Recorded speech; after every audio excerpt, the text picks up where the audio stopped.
what's happening inside the CIA's Special Activities Center. This is the agency's paramilitary division. So we're talking about covert action and paramilitary operations officers who are acting under Title 50. So Mick Mulroy, who is a retired CIA paramilitary operations officer who worked in the SAC, told me, quote, "I know they are extraordinarily busy. Now, it's no brainer that priorities shift from president to president. And Mick says that under Biden, priorities were going to Ukraine and that's shifted under Trump. He says it's taken the SAC some time to figure out what this leadership prioritized. And he compared it to former CIA Director Gina Haspel, who served in President Trump's first term. She was a known quantity, longtime CIA operations officer.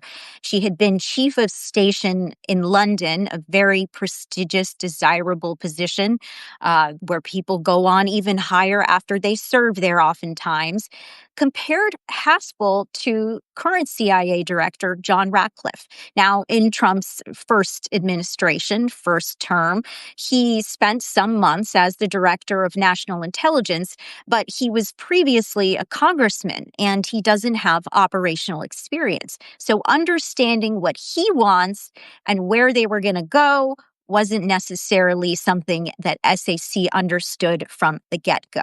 When it comes to the paramilitary operations officer, Mick says that he is sure that leadership is aware that they are extremely busy and that they will increase staff if these officers are exceeding their time in the field. Several sources have told me that the security process takes a long time, which I'm sure you can understand why. Training also takes a long time.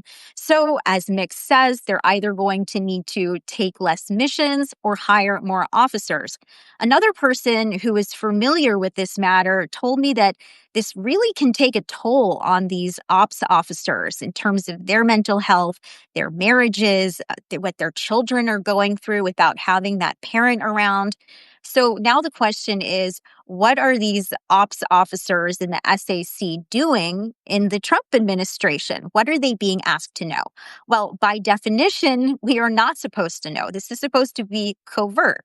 But as Mick and I talked about, we looked at what Trump discusses, and so much of his time has been about drug cartels and gangs when he's talking national security. And remember that the drug cartels can and have been designated as foreign terrorist organizations, one of Trump's changes after January 20th. So Mick says that this is an indicator that Trump may have signed a presidential finding, essentially authorizing the SAC to engage in covert action. He says that it's a safe bet that SAC resources are shifting there. And here's a notable data point. One of Trump's first picks when he came back was the U.S. ambassador to Mexico, Ronald Johnson. Let me tell you a little bit about him. He had a lot of different roles. He was the CIA's science and tech liaison to the U.S. Special Operations Command. He also managed the collaboration between Southern Command and the intel community, and he was a senior operations officer in the CIA.